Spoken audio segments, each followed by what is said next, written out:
Hey everyone, this is Back to the Future, surgical concepts and integrated field teams. So my name is Nick Hill. I'm a registered nurse in the Royal New Zealand Nursing Corps. I currently practice nursing in Outback Australia and live in Denmark, but I'm a New Zealander. I'm passionate about far-forward medicine, enabling the force and patient-centered care. Some disclaimers: I have no commercial interests linked to or involved in this presentation. I am a uniformed member of the New Zealand Defence Force. However, the clinical and tactical opinions shared in this presentation are mine and not that of any other specific organisations. So why am I here today? Why are we having this conversation? This is about the integration of the old with the new and embracing change while referencing the past. The era of the global war on terror and its associated conflicts have brought the privilege of large, well-resourced hospitals, serviced traditionally by rotary assets being helicopters, and then repatriated by large strategic assets being fixed-wing planes. Forward surgical teams and similar concepts took precedence in the medical order of battle, or ORBAT, during the era of East Timor in the early 2000s and Banda Aceh in the 2004 tsunami. But they've melted from modern doctrine in Australasia, and the Role 2 and Role 1 model has taken precedence. This discussion talks the implementation of light or stair surgical teams and enabling them to push back into the battle space to support light infantry or austere environments. This is Colonel Rocky Farr. Colonel Farr's career started in 1967 and concluded after 46 years of service. Colonel Farr is a truly remarkable individual with a very unique service history, transitioning from Green Beret Special Forces operator in units such as the infamous Berlin Detachment Alpha to being a consultant and senior doctor within the Special Operations Command. Colonel Farr, for those of you who are unaware, released an open source document called The Death of the Golden Hour and the Return of the Future Guerrilla Hospital. This document is a goldmine for historical examples and future-focused models of forward surgical teams. But it's specifically focused around the unconventional warfare picture, or UW. UW is a specific mission focus of Special Operations Forces. But many of the points that come out of light surgical teams in the UW scope are applicable to conventional light infantry surgical teams and their support models. The quote on the center of the screen here is relevant and apt to today's discussion as well, and I think it needed to be mentioned, specifically around the use of freeze-dried plasma and aerial delivery models. What we've had, recent conflicts have given us the privilege of short duration from point of injury to resuscitation. They've enabled us to have large and readily available evac platforms such as the British MERT, American Dust-Off or Pararescue, as well as many others. We've had the opportunity to have rapid stabilization and near immediate evacuation post the stabilization of our patients' injuries. But we've also had large rare facilities such as Role 3s or regional support centres that have had cardiothoracics, burns, and orthopaedic specialties ready to treat patients at short notice. The problem set. Our defence forces have a habit of fighting the last conflict, war or battle. Future focus recently has been hard to define, with many defence reviews currently underway to be able to identify what the future is for many of our forces. But what happens if we're removed from support in large logistical areas that in the last 25, 20 years we've had? What happens if we're presented with mass casualty pictures of being 3 or more surgically unstable patients? What happens if we're in an isolated, austere environment, removed from forward support? And what happens if we don't have air parity or naval dominance and our transport timelines are shifted to the right? What happens if our international partners are unable to support us, be that by land, sea, or air? So if there's anything to take away from today's presentation, it's this slide, or the bottom line up front, the bluff. Mass cal requires thorough triaging. So any mass casualty scenario requires a surgeon-led triaging system to be conducted, and if not by a surgeon, then by a senior ED clinician or a senior ED nurse. The mass triaging systems that are utilised, both SALT and START, have been proven internationally, not only in a military setting, but also in a civilian setting. And in that process, modern technology enables improved triaging. So end-tidal CO2, pulse oximetry, and EFAST, or bedside ultrasound, help a clinician understand who needs surgical prioritization. Multi-surgeon and cross-trained models improve patient outcomes, and this has been proven in civilian literature. But this is also about training both medics to understand a nursing scope, nurses to understand a medic scope, but then also to raise up the knowledge within the greater unit. Rehearsals and preparation are essential for future-focused models. Now is the time to be able to rehearse and understand what surgical teams should look like, where they should be in the battle space, and what exactly their role is within medicine.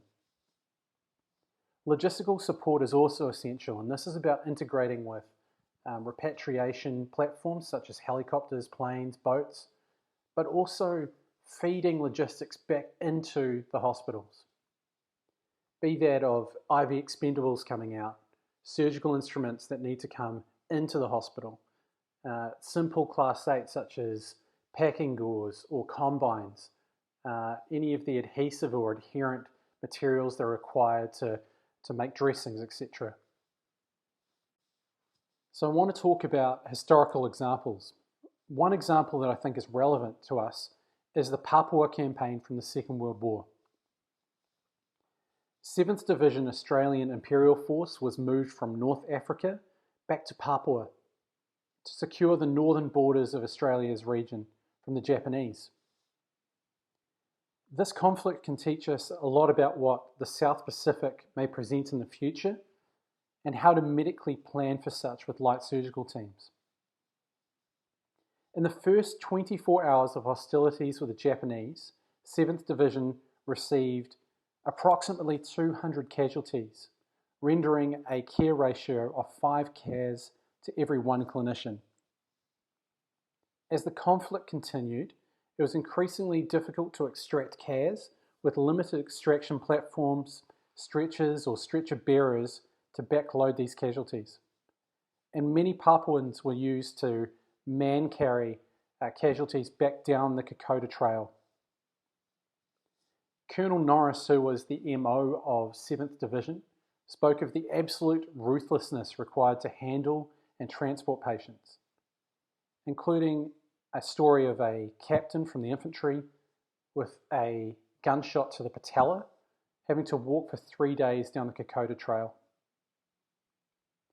Delays were so protracted that the equivalent of stratovac or fixed wing retrieval could take up to 2.5 months to take casualties out of the battle space.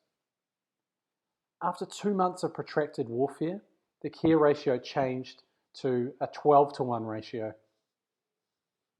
2nd, 4th and 2nd, 6th Field Ambulances of the 7th Division were well received by the troops for the care that they rendered and the improvised techniques that they utilised. This quote is really relevant because it shows how well respected and needed the medical forces were in Papua. This image shows Major Henry Sell on the left and Captain Douglas Leslie on the right repairing a wound to the left thigh of an Australian soldier. In the background is an anaesthetist for the operation, Captain Alan Watson. Captain Watson is a dental officer, and in this particular presentation, he's using a precursor to what we know as thiopental as the general anaesthetic. A central theme from this conflict was the importance of thorough, basic medicine aligned with the modern principles of TCCC, as evidenced by the quote that you see on this slide. Thorough tourniquet placement and tension, treatment of pneumothoraxes, and adequate treatment of head wounds all played a central part in the conflict's pattern of injuries. In this image you can see Captain Leslie and Major Sell working together to apply plaster of Paris with an improvised traction technique utilising sticks and branches in their field hospital. This leads us to the lessons learnt from the global war on terror. Now, I use the theme of the global war on terror as an overarching theme for the associated conflicts and proxies in Syria, Mali, Niger, Timor, Iraq, Afghanistan, etc. The global war on terror has reinforced processes of thorough tourniquet application, chest seal placement, rapid chest decompression, and head trauma assessment. These conflicts have brought most Western nations full circle from the use of crystalloids back to blood, particularly in the treatment of hemorrhagic shock. The combination of thorough TCCC and blood has evolved the damage control resuscitation pathway. Medicine has been proven to be a force multiplier in these conflicts and an effective tool in psychological and civil operations. And there's many stories from the US Special Operations Command, the Norwegians, the Australian Special Operations Command, about the effectiveness of medicine in winning the population. Our medical reservists have bolstered rotational deployments, particularly in surgical and resuscitation environments. The spectrum of clinical care rendered by these specialists has been the backbone of our deployable forces. What does team composition look like? Well, I want to talk about the difference between an FST and a SOST-T. An FST, being a forward surgical team, doctrinally has had 20 PERS on the roll, whereas a SOST-T, depending on who you ask, has anywhere between 4 to 6 members in the team. There are some deployable examples of 10-person teams which have been downsized or downscaled FSTs. But due to the size of many of these teams, full spectrum critical care is important, and that's understanding the scope and the interventions required from each of your team members, being nurses, medics, surgeons, or anaesthetists. Many of these teams, due to their size, have a dual surgeon model, being a crossover between trauma, orthopedics, and general surgery. But due to the fact that these teams are pushed far forward and are extremely light, they have a lot of capability austerity. So therefore they need to carry a large amount of blood, generally speaking about 20 units of packed red blood cells, but don't have any luxuries such as fixed X-ray or organic lab capabilities. And these have to be carried internally by the teams. So what does a forward surgical team look like by US doctrine? Well, it comprises of 20 staff members, 4 of them being surgeons, 2 orthopedic and 2 general surgeons. It has 3 registered nurses, 2 CRNAs or certified registered nurse anaesthetists, 1 admin officer who's a captain, 1 detachment sergeant who's generally speaking a senior medic, 3 LPNs who are enrolled nurses, and 3 surgical techs or physician's assistants, followed by 3 medics. This model ideally can take 2 damage control surgery patients and 5 damage control resuscitation patients. They can manage 3 to 4 damage control surgery patients for up to 24 hours and 8 damage control resuscitation patients for up to 72 hours. But obviously need clearing to be able to backload these through the medical chain of command. I want to talk about a paper from the 541st FST. This was a paper released about the experiences for this FST on the 2006-2007 Farrar province deployment. This FST was split into 2 separate locations with 10 PERS at each team. Each team carried 20 units of packed red blood cells. They transfused 1,337 units of blood in total, and the battle drill for their patients was if they required any more than 4 units of packed red blood cells, then they would initiate a 1-for-1 ratio of 1 unit packed red blood cell, 1 unit of fresh frozen plasma. If a patient required any more than 10 units of blood, then they would receive full warmed blood from a pre-designated donor pool. 27 patients required mass transfusion, and mass transfusion was defined by the unit as any more than 10 units of packed red blood cells. This was the allocation in the 2 separate locations, and the 14-month rotation and deployment saw them occasionally crossing over and moving PERS within their NOM role. The authors of the article mentioned that the layered or split teams would be better resourced with an orthopedic and general surgeon in both locations.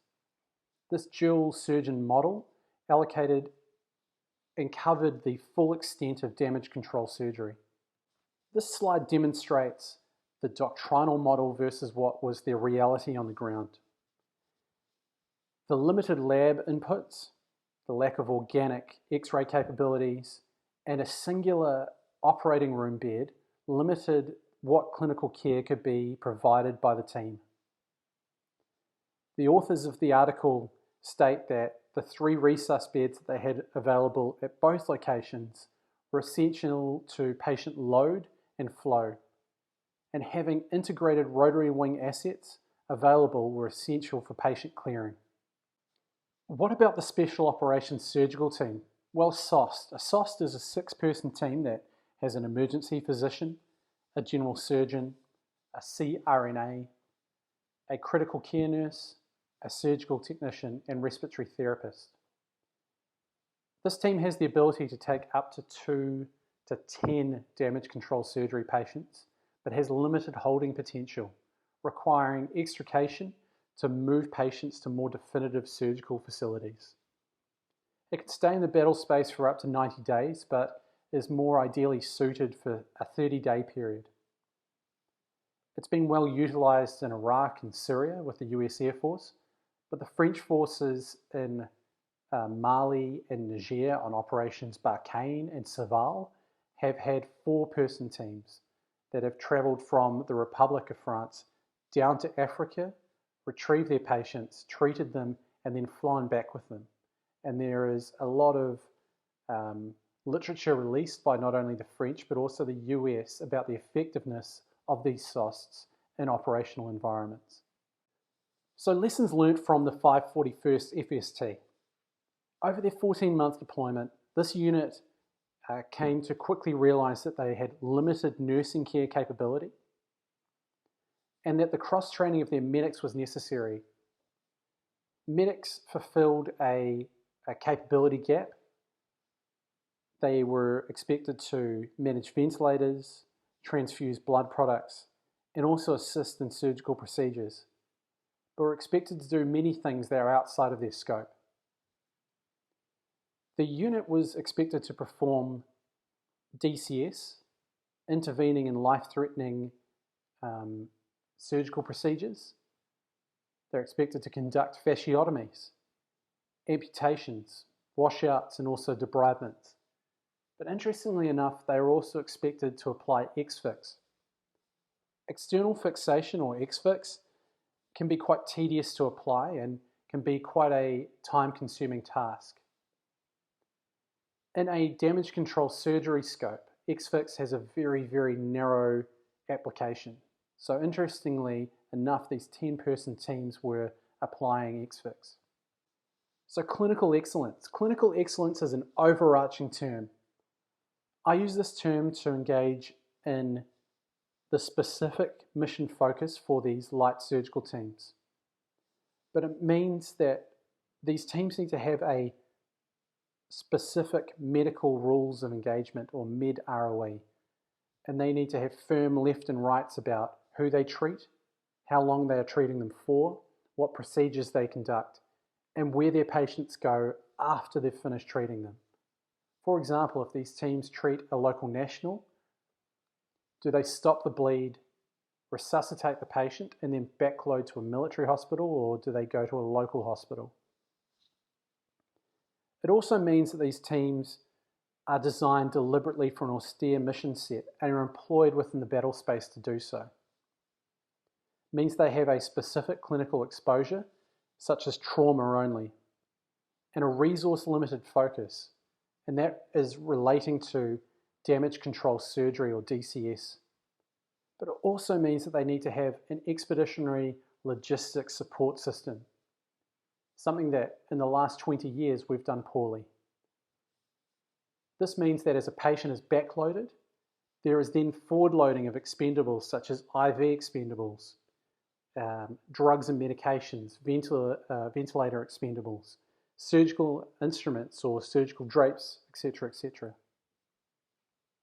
As part of the clinical exposure, these teams also need to see non-compressible torso hemorrhage and treat it.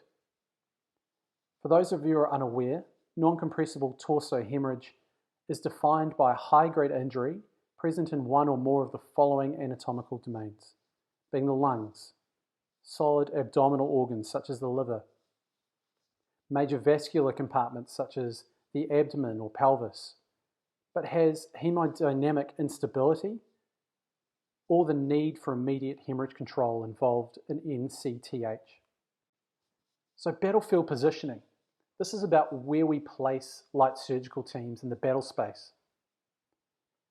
From a study in 2021 conducted by Colonel Stacey Shackelford et al., it reviewed the data over a 20-year period from the Joint Trauma System, or the JTS.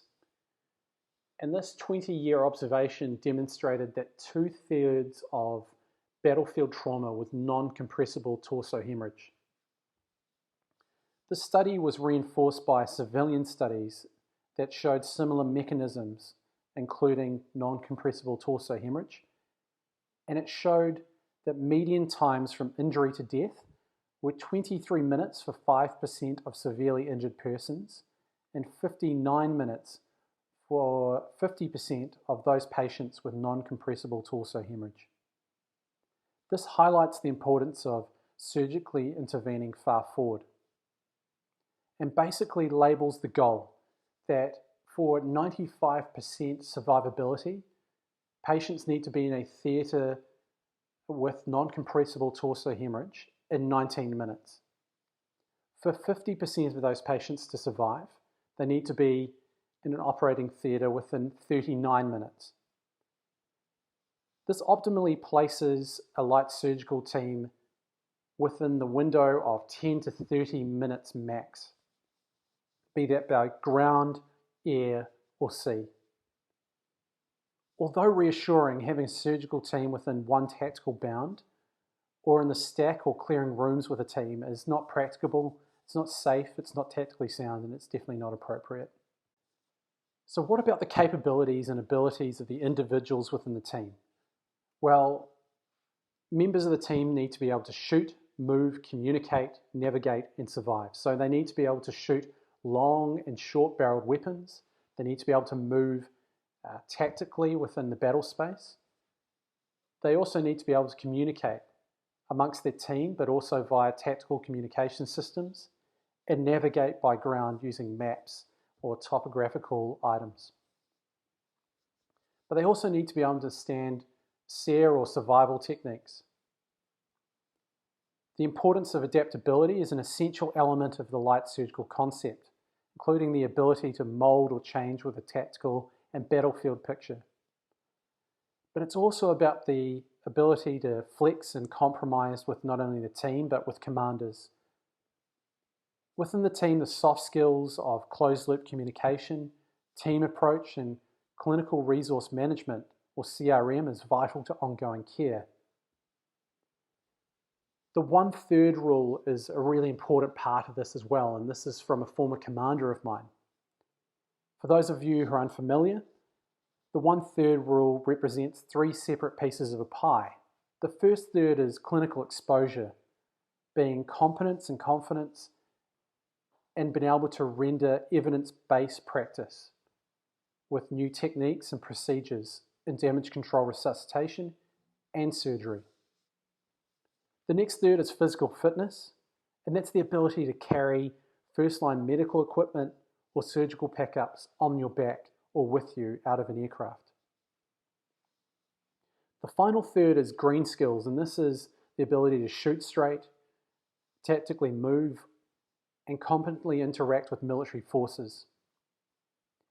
Over a working year, the size of the thirds may vary, becoming 2/3 or a whole for clinical competence, but needs to be realigned to be able to have even shares of the pie. Where to now? The next bound. So, team resuscitation skills are about the hard skills that come from our team, about what surgical technique and approach our trauma surgeons use, or how our anaesthetists approach a difficult airway, and what their preferences are for drugs. This is also about resource allocation, and that's about how many units of blood the surgical team steps out the door with, how many vials of opiates or sedatives or general anesthetics they have, about what type of antibiotics are preferred in certain mechanisms and injuries. This is also about tapping into reserve force elements. The specialists in this space are essential as they bring clinical exposure, seniority, and competence that enables the force and grounds reality, particularly in trauma training. This also brings our teams into clinical rotations and trauma centres where they see the medically unstable and surgically unstable patient.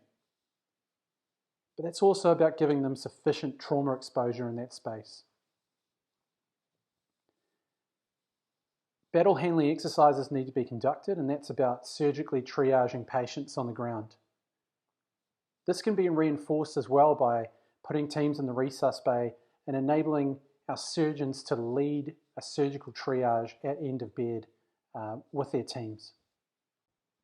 Operation Gazelle is a mission run by German forces in the Sahel region of Africa. This mission has been ongoing from 2017 to now.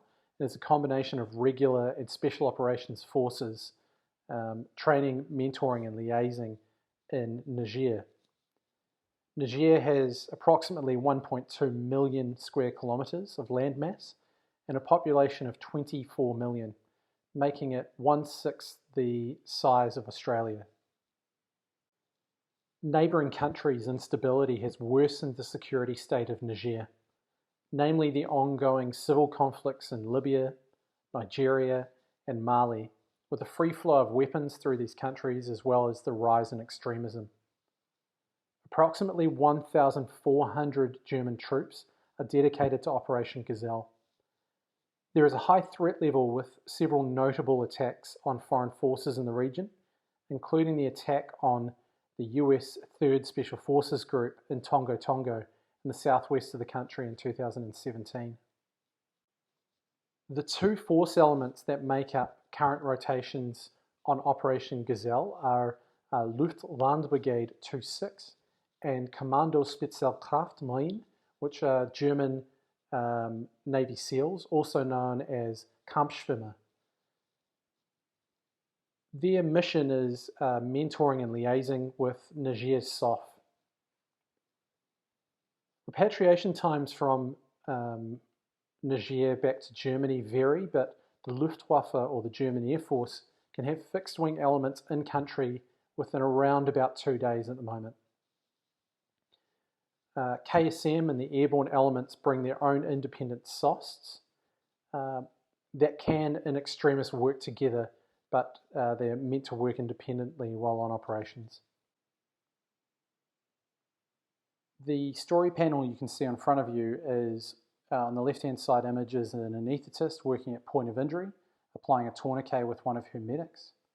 The airborne SOST in the middle there, recovering a patient internally, high angle.